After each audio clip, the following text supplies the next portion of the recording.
That's the one thing about our audience. They always want a new guy to break through the glass ceiling.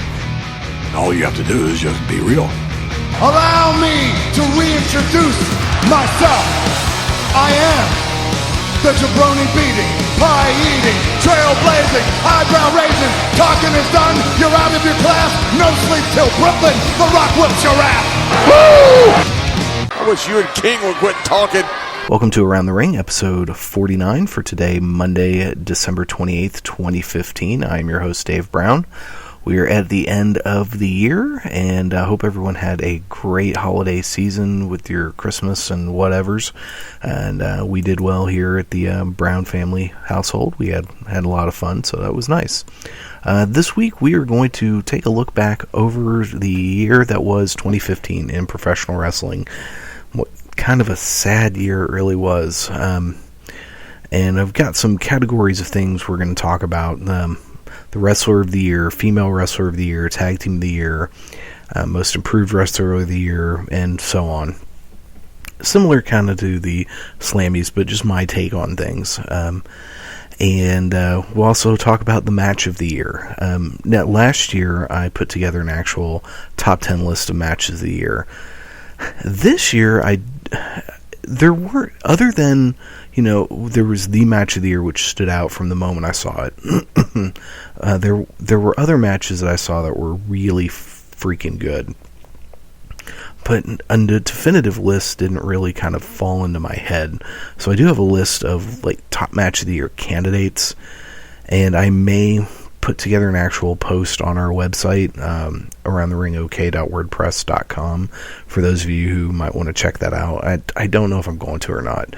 It just kind of depends. See how this episode goes. So let's go ahead and jump right into it. So 2015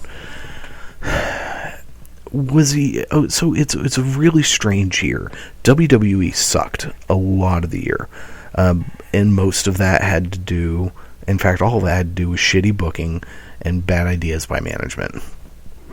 Certainly wasn't the fault of the wrestlers, I would say.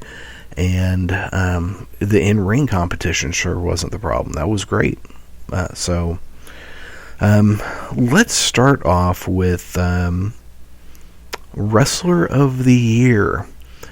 So no one, it was funny when I'm trying to think of who I thought was the Wrestler of the Year, and this isn't my personal favorite Wrestler of the Year. That actually is going to be something we'll talk about here in a little bit. But this Wrestler of the Year is someone who I just thought was, the kind of big important person in the year. And tell you what, Solid Monster made a case for Okada over in New Japan. I don't watch enough New Japan to be able to really include anyone from there, but everything I saw of the Rainmaker this year was just phenomenal. So my vote for Wrestler of the Year actually goes to Jay Lethal. Started the year as Ring of Honor World Television Champion, and then eventually defeated Jay Briscoe for the world title. Held both of those belts. He defended both of them on a pay-per-view, and then just recently lost the television title to Roderick Strong in the third of just three outstanding matches these two guys had in the year. Then we're going to do Female Wrestler of the Year. And this one was hard because there were two. And it really should be a tie, but when I thought about it, at the end of the day, Sasha Banks was the Female Wrestler of the Year. The work that she did in NXT as NXT Women's Champion, the matches that she had, the Fatal 4-Way where she won the title between her, Charlotte, Becky Lynch, and Bayley, the match that she had with Becky Lynch then at a TakeOver a few months later, the two just phenomenal matches she had with Bayley. She is just amazing and not being used properly on the main roster at all. Go figure. And apparently my voice is kind of jacked up. Sorry about that. Let's see. Most Improved Wrestler of the Year. I got to give that to... Oh, wait, I skipped Tag Team of the Year. got to give this one to the New Day. The New Day were just so freaking entertaining, and even they're really good in the ring. Close second would be the Young Bucks, and probably third would be Cass and Enzo down in NXT. But the New Day were beyond a shadow of a doubt the best thing on WWE television all year long. Probably followed by the John Cena US Open Challenge, which was great. And a lot of the Match of the Year candidates list that I've got, a lot of those are matches from that Open Challenge. Because my hat's off to John Cena. He was still the top guy, but he went out of the world title picture. He put on some fantastic matches with some great talent. You can make a lot of arguments that in a lot of ways these matches didn't help these guys. Let me rephrase that. The guys he just had kind of one or two off matches with that were phenomenal matches helped those guys a lot. The match he had with Neville, which was outstanding. The two matches he had with Cesaro, which were just phenomenal. Those did good things for those guys. Granted, not that you can really see much of the after effect of it, but they helped improve both of those guys' stance in the eyes of the fans. The people he feuded with, I'm thinking mostly of Kevin Owens, not so much.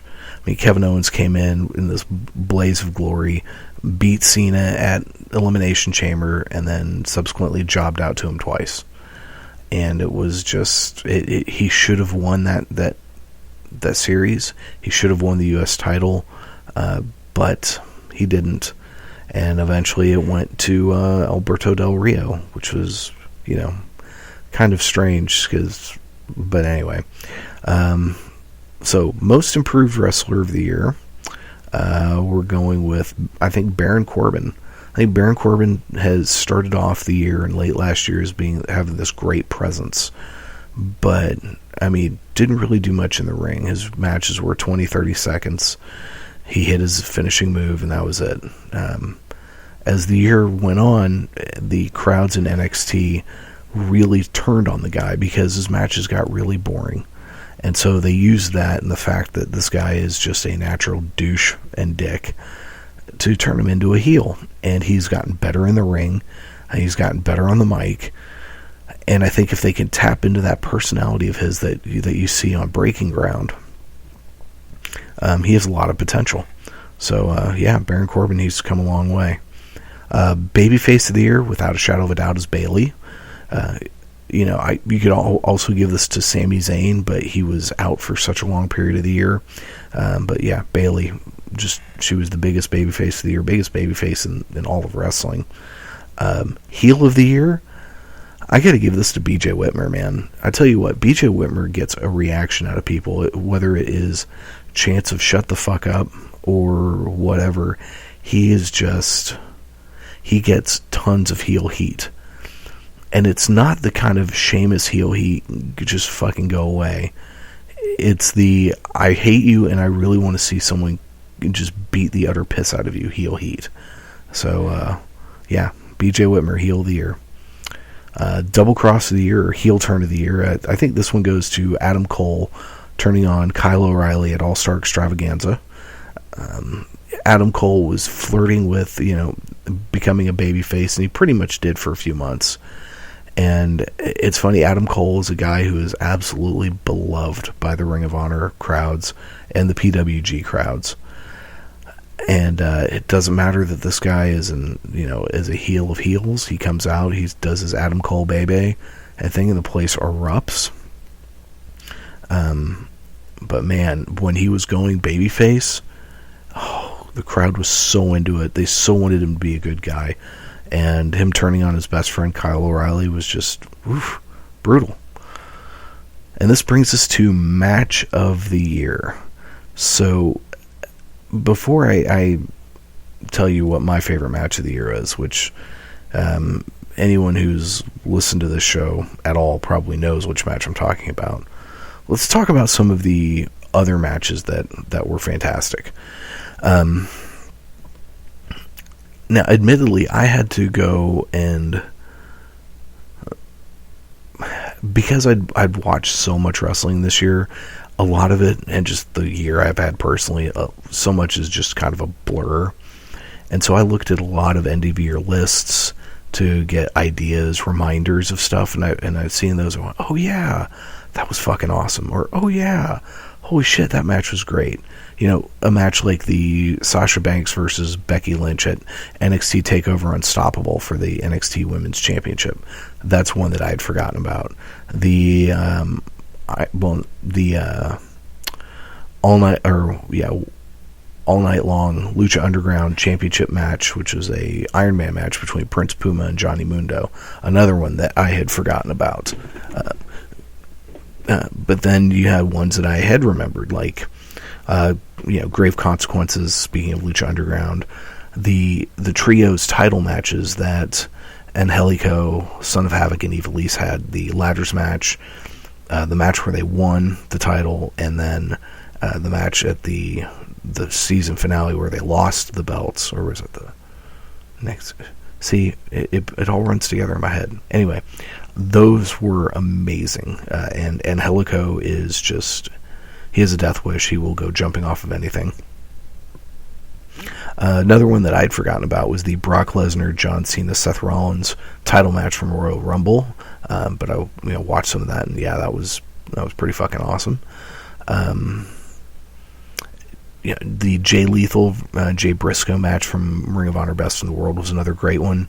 All three matches Jay Lethal had with Roderick Strong this year were fantastic. So going to the U.S. Open Challenge, we had the Sami Zayn match, which was amazing.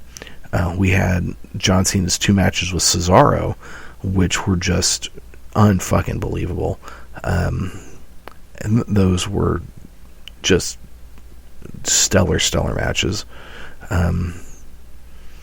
You then had there was the Intercontinental title match ladder match at WrestleMania 31, which was fantastic. AJ Styles and the Young Bucks had a match against the Kingdom at Ring of Honor Best in the World, which was amazing. Seth Rollins' ladder match against Dean Ambrose at Money in the Bank for the title was amazing. The Raw right after WrestleMania, where Daniel Bryan defended the Intercontinental title against Dolph Ziggler, was an incredible match. The Fatal 4-Way number 1 contender match between Roman Reigns, Kevin Owens, Alberto Del Rio, and Dolph Ziggler was really fucking good.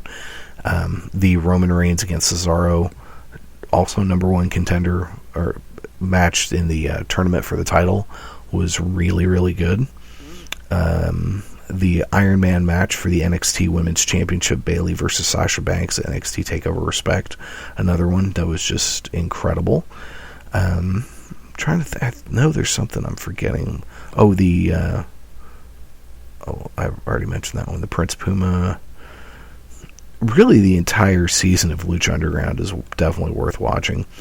And then the match of the year, beyond a shadow of a doubt, was from NXT TakeOver Brooklyn, Bayley challenging Sasha Banks for the NXT Women's Championship. This match had everything. It was an excellent wrestling match. It had amazing story. It had emotions. Everything about this was perfect. The build up to it was amazing. The vignette packages, the video packages they put together were on point. Just excellent. And everything about this match was phenomenal. When I watched this, I was in tears. I choke up every single time I see clips from this match. That's how good it was. This match was something absolutely special. If you haven't seen it, go out of your way. If you have the WWE Network, just go on there, find NXT TakeOver Brooklyn. The whole thing was great. Watch it. But that match, you feel bad, really, for Kevin Owens and Finn Balor having to follow that up with the ladder match that they had, which was also really good, as was their match at Beast in the East. But yeah, after that Bayley Sasha Banks match and that crowd just going ballistic, it was something special. Excuse me. And then my personal favorite wrestler of the year, this is the person who I marked out for the most. Now I mark out for a lot of people. New Day comes on, I get excited. Bo Dallas, I get excited. Adam Cole, AJ Styles, Bayley, Sami Zayn, even, you know what, even Dean Ambrose, Kevin Owens, I get excited about. But the person who I marked out for the most this year, whether it was when he was in his tag team with Tyson Kidd or after Tyson got hurt and he was doing the solo stuff, was Cesaro. Every time Cesaro was on the screen, I had to watch it. You know, sometimes when I watch Raw, I will do other things. But this was Cesaro. I'm glued to it. He is that good. And I wish him well in his recovery. I hope he, gets well soon and comes back and is able to just do some great fucking stuff, because he deserves to be, up there. He deserves to be in the main event. He is, pound for pound, the strongest guy WWE's possibly ever had, but also one of just the best wrestlers in the world today, period. And that is pretty much that. So that takes us to Monday Night Raw, which was from Minneapolis. It was the Slammy Awards, and this episode was boring as hell. I mean, just really boring. So we're just going to kind of go over the Slammies and then talk about a couple of the matches. I mean, there really wasn't match-wise anything worthwhile going over. Honestly, the main event was pretty good. The main event, which was Dean Ambrose and... Okay, well, there are a couple of good things happened in the show. One, the opening segment with Roman Reigns and Stephanie McMahon. That was really good. Stephanie has a real way of what is it called? When you make a dude less manly. Anyway, she's a real way of making guys look like just jabronis, and people don't ever stand up to her. And Roman Reigns figured out a way to do it, and this was one of his best segments ever. He didn't talk a whole ton. He came off as a badass, and I love the part where he's like, "Hey, you guys want to watch her get mad? See her get mad? Watch this." He just turned his back on her, and she lost it. She lost her shit. That was great. And then the other really good part of this was the main event, which was a steel cage match between Sheamus and Dean Ambrose. Well, okay, let me rephrase that. It was pretty good. It had good moments. There were actually some chants during it of "this is boring," and I think that's because overall the show was fucking boring. They had this really good show the previous week, and yeah, this boring. So let's just go through the Slammies, and I'm just going to do this. I'm looking at the Slammy list here on the WWE.com. Superstar of the Year was Seth Rollins. I think that was a give. I mean, that's fitting. He had a very good year. Diva of the Year, the nominees were Paige, Charlotte, Naomi, and Sasha Banks, and Nikki Bella. Nikki Bella won. They pulled they had R-Truth come out to give this one, and they did the whole Steve Harvey screw up from the Miss Universe pageant shtick. Had Paige come out and whatnot. I will say, though, I did like Nikki Bella's speech. Granted, it's a little, when you're talking about feminism and everything, when you're wearing a fishnet see-through outfit, it's kind of whatever. But I did like that she shouted out the folks in NXT, and it was nice. She actually came off as a pretty decent person during that. Rivalry of the Year, the winner went to Undertaker and Brock Lesnar. Some of the other choices were Roman Reigns and Bray Wyatt, John Cena and Rusev, the Divas Revolution thing, and Randy Orton and Seth Rollins. Sure. I mean, this is such a mediocre year, but yeah, the Undertaker Brock Lesnar thing was pretty big deal. Tag Team of the Year, this surprisingly went to the Usos, and it should have gone to the New Day, and my second pick would have been Tyson Kidd and Cesaro, but yeah, Usos won that. I thought that was shocking. Another shocking one, Breakout Star of the Year, was Neville. I thought for sure that would go to Kevin Owens, but that went to Neville. And then we had Match of the Year, and this one ended up being Undertaker versus Brock Lesnar at Hell in the Cell. Of the choices here, really, the other choices were John Cena, Brock Lesnar, and Seth Rollins at Royal Rumble, Sting versus Triple H at WrestleMania 31, John Cena versus Kevin Owens at Elimination Chamber, and the Roman Reigns, Dolph Ziggler, Kevin Owens, Alberto Del Rio match from Raw. I would say the Cena-Lesnar-Rollins match should have won this, but, it's a voting thing. Double Cross of the Year, Damian Mizdow eliminates The Miz from the Andre the Giant Memorial Battle Royal. Sure. Yeah, whatever. The This Is Awesome moment of the year, Rock and Ronda Rousey confronting the Authority at WrestleMania 31. The LOL moment of the year, and this moment was actually funny as hell. It was the Raw June 8th Raw and SmackDown on November 19th. It was basically setting up the Money in the Bank ladder match, and R-Truth came out talking trash about how he's going to kick ass in the ladder match, and Kane has this look on his face like, what the fuck are you doing? And Kane basically says, Truth, you're not in the match. And R-Truth's like, I'm not in the match? Yeah, you're not in the match. Oh, and Truth's like, oh, my bad. And it was hilarious. I laughed very hard. Very, very hard. Of the other choices on here, the only other thing that I thought was really funny was the New Day dancing with the Authority, which was also from Raw, which was pretty damn funny. But that R-Truth moment, R-Truth actually had some really spectacularly funny moments throughout the year. He was fun to watch. The OMG shocking moment of the year, Kalisto hitting the Salida del Sol from the top of a ladder through another ladder at the TLC match, and that's another one I forgot. That's another great match. The Usos, Lucha Dragons, New Day match from TLC, the ladder match, it was fantastic.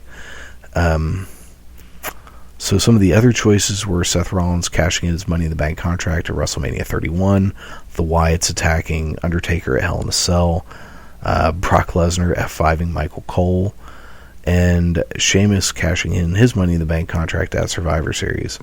Kalisto is the obvious winner of this. He should have gotten that. That was just fucking crazy. The Extreme moment of the year, how that is different from the Oh My God moment of the year, I don't know. And this one was Roman Reigns leveling the League of Nations and Triple H at the TLC pay-per-view. Yeah, that was the turning point for Roman Reigns, him snapping and just going ballistic on those fools. The other choices were Seth Rollins breaking John Cena's nose on Raw.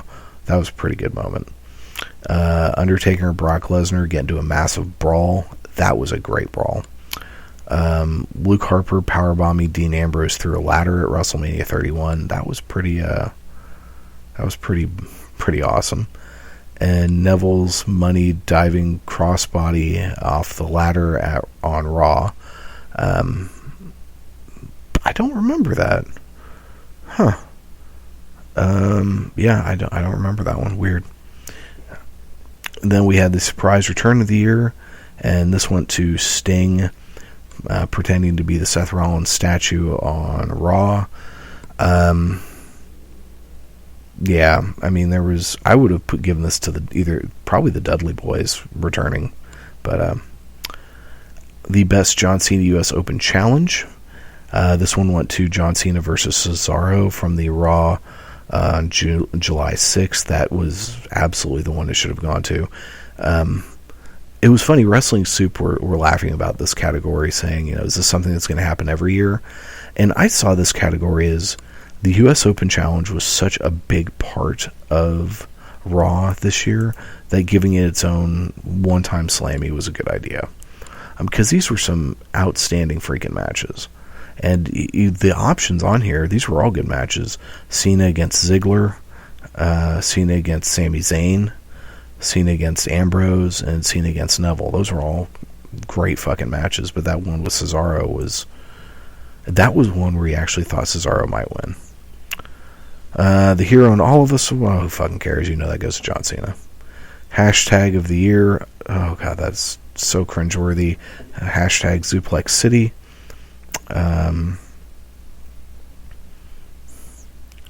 Celebrity moment of the year, Stephen Amell diving onto Stardust at SummerSlam from the top rope, and that was a good one. This is another just stupid ass category. Tell me you didn't just say that moment of the year. Brock Lesnar coining Suplex City at WrestleMania. Whatever. Okay, I just don't care. And best original WWE Network show. Okay, so this one is weird. Here are your choices. Stone Cold Podcast, which one? Breaking Ground, Table for Three, WWE 24, and Swerved. The Stone Cold Podcast is not an original network show, so that's stupid. Honestly, you could go with either WWE 24, Table for Three, or Breaking Ground. All three of these are excellent shows. But yeah, Stone Cold won because he's fucking Stone Cold. SmackDown this week was on Tuesday, and I didn't watch all of it, but I did watch the main event, which was an IC title match. Dean Ambrose versus Dolph Ziggler versus Kevin Owens. Ambrose got the win. It was a great fucking match. But the sad thing is even when SmackDown has these great matches, you watch it and you're like, it doesn't mean anything. It just doesn't feel like it means anything. And WWE is going to have to do something about that. They can't have their second show be completely meaningless, because at this point it is. So let's go on to things that don't suck. NXT this week. Watch Breaking Ground again. I didn't take notes on it because not a whole lot to talk about other than telling you I'm enjoying the show. But it was really good. We had highlights from TakeOver.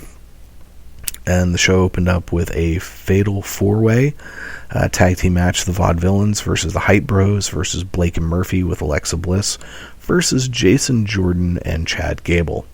The Vaudevillains got a nice pop. Hype Bros when the Hype Bros music hit, they got booed. But they did kind of turn them around. In a gigantic fucking pop. Huge pop for Jordan and Gable. I mean, ridiculous pop. At one point in the match, Mojo tagged himself in, I think from Chad Gable, and he just got showered in booze. It was great. There was this great moment toward the end of the match. Jordan got a hot tag, and he just went crazy and went in this Suplex spree and just started throwing people all over the place, including at one point, most people were out on the floor. He did a belly-to-belly, somebody over the top rope, out to the floor. It was freaking awesome. Jordan and Gable got the win. It was a ton of fun. One of the best probably either tied for best match of the week on TV or second best match of the week. It was just that much fun. There was a shot of Dana Brooke and Emma backstage from last week, where Emma's being attended to by one of the trainers. And Dana's talking smack. Asuka shows up and is all Asuka being awesome. They then had highlights of the UK tour. Ty Dillinger cut a backstage promo. Another awful Elias Sampson vignette. Then there was Baron Corbin backstage from interview from last week where he just declares himself the number one contender. So I'm thinking we're going to get some Baron Corbin, Finn Balor action coming up soon. I'm looking forward to that. We then had Bull Dempsey come out. I missed Bull. I don't like his... You know what's funny is I don't like his new music as much. I didn't like his old music really, but I think as I started to like his character, it grew on me. But Bull Dempsey was against Elias Sampson with his re-debut. And Elias Sampson has a good look. He's a good-looking dude, but walking to the ring with a guitar is just fucking stupid. And Sampson won with a basically Macho Man elbow off the top rope. Afterwards, he gets out his guitar and he starts playing it. That was awful. Sure, have this guy be a drifter. Have this guy... That whole part of his gimmick is fine. Walking around with a guitar, taking guitar to the ring. Did they not learn anything from Jeff Jarrett? It's fucking stupid. Okay, just stop. What made me sad, though, about this is that poor Bull Dempsey is just now a jobber. We then had Dash and Dawson doing a backstage interview from last week. They did talk up Cass and Enzo, but said, they're the best tag teams in the world. And speaking of Cass and Enzo, so tonight, Raw is at the Barclays Center in Brooklyn, New York. Cass and Enzo did not win the tag titles at NXT TakeOver London. So my only guess is that they are going to debut tonight on Raw. It would make sense. They're in fucking New York. The place will go bonkers. I mean, it should at least. They went... The Brooklyn crowd for NXT about, busted a nut when they came out. So I'm really hoping the New Day will come out and start, talking trash about how they've gone through everyone. There's no one else to beat. And then that wonderful music starts and Enzo and Cass and Carmella come out. That would just be amazing. We then had the main event, which was Ty Dillinger, who was very over, against Sami Zayn, who Sami Zayn was so over. You could tell this. So this stuff was recorded the same day they did TakeOver. The first set of matches was recorded before TakeOver, and the Sami Zayn match was the actual after TakeOver, the main event. And you could tell that the poor crowd was tired. This was one of the most rambunctious crowds I've ever seen. But Sammy was super over. He is so much fun to watch. He got the win with the haluva kick, did an in-ring promo, and talked about how much he loved NXT, how much... It was just a great in-ring promo. There's versions of it that have been on the WWE YouTube page for a while, or since last week. And a little bit of it was edited out, the part where he thanked the crowd for the night. Or some of it was edited a little bit, but it was great. And I'm getting the impression that Sami Zayn's in no hurry to leave NXT. Maybe they're going to set him up a program with Finn Balor, which could just be amazing. But yeah, Sami Zayn is one of my favorite wrestlers, probably at this point of all time. I love the guy. Excuse me. So that was NXT. And then Ring of Honor this week. So Ring of Honor, we had Kevin Kelly and Prince Nana on commentary. Opening match was Will Ferrara against Caprice Coleman. Coleman, before the match, he did an in-ring promo talking about getting mail. This is a reference to the envelopes that Prince Nana gave both of them. This was a pretty good match. It ended in a double DQ, no contest, after both guys got chairs. It was pretty good. We then had a backstage promo with Jay Lethal, Truth Martini, and Taylor Hendricks. Truth Martini's in a Santa hat and beard, talking about how the main event tonight is a Christmas surprise 10-man tag team match, and that in the presents that they're looking at, that as each present he opens will have a name of someone who's going to be on his team, and he's all excited. He picks this big one. He's like, I know Moose is going to be in there. I know it. They open it up. Taylor looks at the name. She looks all not happy, and excuse me, I'm so sorry. Then Truth Martini looks at it, and he also does not look happy. Jay Lethal looks at it, and it's Cheeseburger, and he freaks out. That was great. We had the House of Truth in a tag team match, Donovan Dijak and the Outlaw Ken Phoenix with Truth Martini against the All Night Express. Truth cuts an in-ring promo, says that Phoenix can earn a spot on in the House of Truth if he impresses Truth tonight. All Night Express got the win, and Phoenix just wasn't very good. He's got kind of a hunchback. It's weird. Maybe it's just bad posture. And so basically it ends with Truth telling Phoenix, you're not getting in the House of Truth. As they're leaving, Prince Nana jumps up from commentary, runs over to Donovan Dijak and hands him an envelope, which Dijak then quickly puts in his trunk so Truth Martini can't see it. It's a slow burn build. That's what I love about Ring of Honor, is they let their storylines take time to build. They kind of have to in the way that they've got their TV and recording and everything, but it works. Let's see. Steve Corino is brought out for an interview with Kevin Kelly. He's got a neck brace on. He talks trash on BJ Whitmer. Can't wait for Kevin Kelly to be back.